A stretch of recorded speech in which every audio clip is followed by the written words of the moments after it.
Our sixth story of the evening, the first story of the second half, is The Journey to Everywhere by Joanna Campbell. Joanna Campbell says that as a student, her sole contribution to a conversation at a picnic was, "I wonder what an ant thinks." Her imagination, she says, is stronger than her social skills, and she annoys people by being in a world of her own. Hence, she has written a lot of short stories. Her collection, When Planets Slip Their Tracks, was published by Ink Tears in 2016. Please welcome to the stage to read The Journey to Everywhere, Joanna Campbell.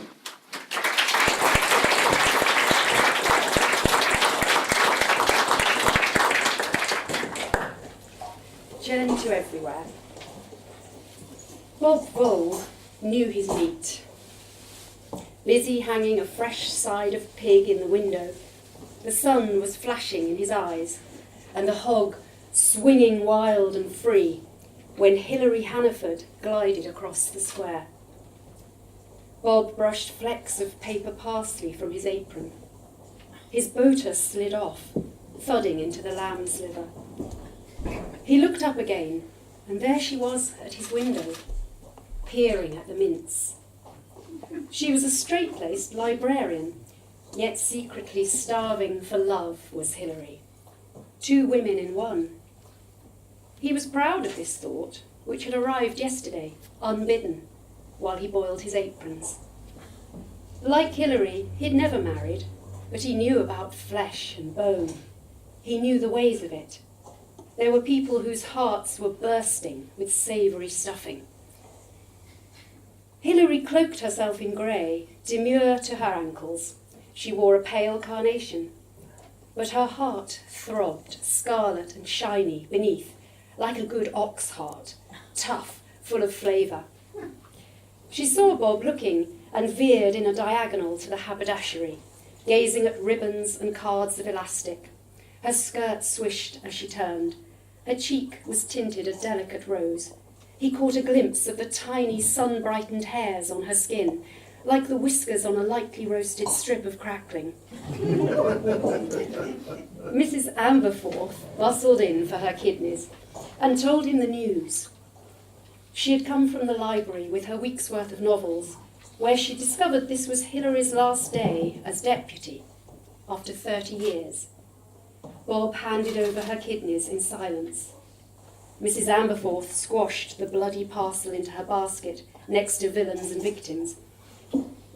"Early retirement, do you think, Mr. Vole? I couldn't get anything out of Mr. Fetching. Tight-lipped as always. As if I were a blue bottle, asking to swim in his coffee. She wants a quiet life, I suppose. Mind you, she's always been a mouse, hasn't she, Mr. Vole?" Bob was craning his neck to follow Hilary's progress. She was uncharacteristically late for the library. Mr. Fetching would be pouting at the clock, sweeping past the returns trolleys and frowning as he stamped the books himself. Yet Hilary made no attempt to hurry today. She stooped to speak to a small boy reluctant to hold his mother's hand. The child was turning purple with fury. Hilary knelt, her skirts spreading in a perfect circle on the ground, and pressed a coin into the boy's palm.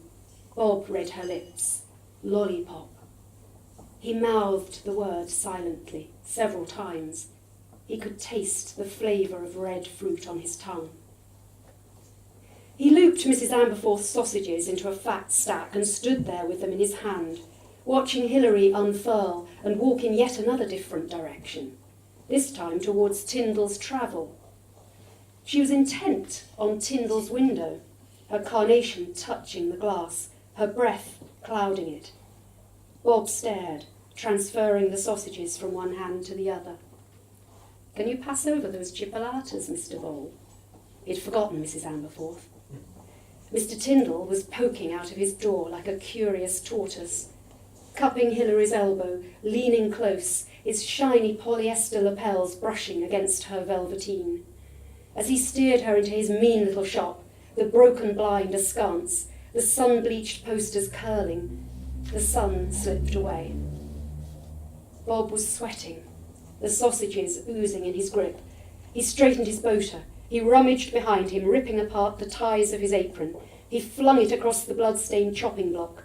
Jowls quivering, he struggled past his astonished customer and abandoned his shop for the first time in 30 years. Mrs. Amberforth bustled off to set Chinese whispers rippling through the square, until her story had Bob vaulting across his meat display, brandishing a cleaver. Bob strode to Tyndall's travel like a hunter with a gun, except he held a pound of best pork, lightly seasoned with sage. At the window he stopped. Years ago, Tyndall's posters had shown sand the colour of egg yolk and sea the indigo of a baby's eyes. But Tyndall had let them fade to fawn and milky blue. He'd tried to dress things up with a paper flower garland and a wine glass bristling with cocktail umbrellas, but the display didn't compare with Bob's rack of lamb, stiff with cutlet frills. Although he'd never fancied abroad, never been far beyond the square in all his life, Bob once dreamed the same dream for 4 consecutive nights. He was on a tropical island, a rum punch beside him. Always the same swathe of white sand, the same boundless ocean creeping up the beach in lacework frills that kissed his bare toes. Bob peered through the slats of the blind and saw Tyndall's arm coiled around Hilary, fingers snaking over her shoulders. He marched in, slammed his sausages down as Tyndall gave Hilary a wallet stuffed with papers and marked travel documents. The 6-month itinerary, he assured her, had been arranged with the utmost care and attention. Bob backed out. He stood in the centre of the square, hotter and pinker than Danish salami, loosening his collar. Hilary on a voyage? Just as he was plucking up the courage to invite her to dinner at the Slanting Partridge.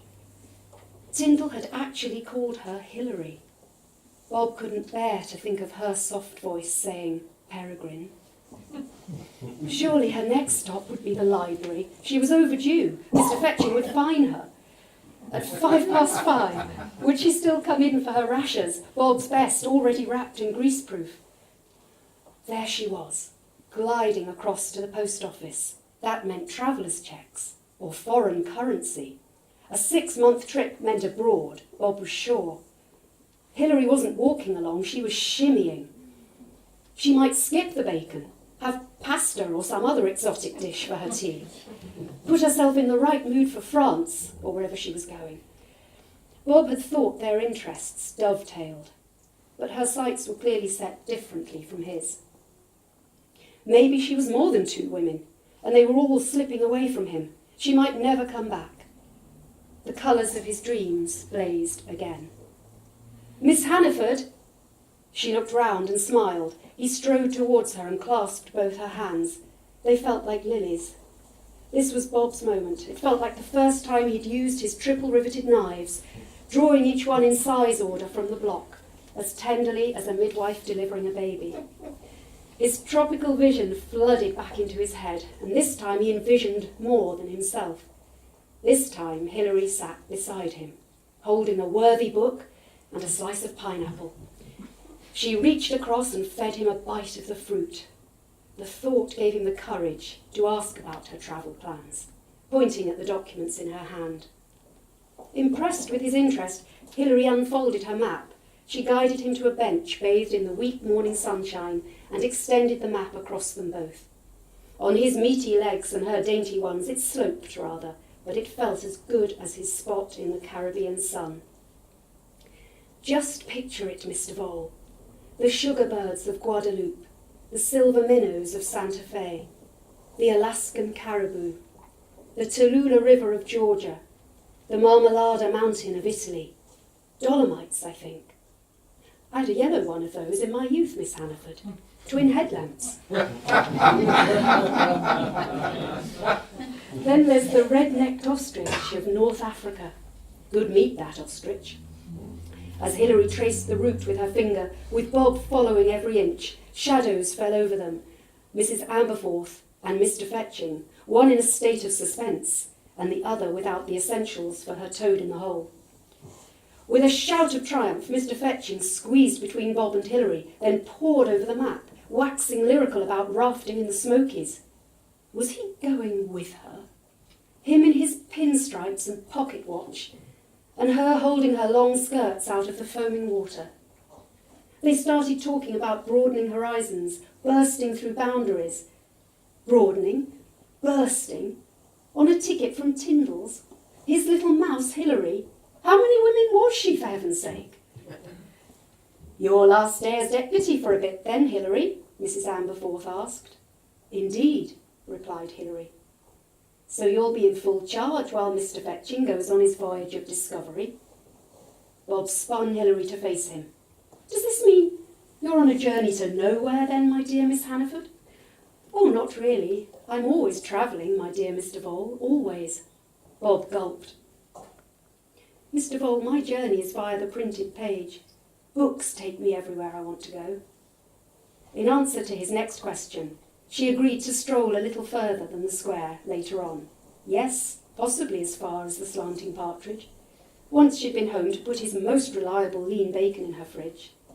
And they linked arms to begin their short trips back to work.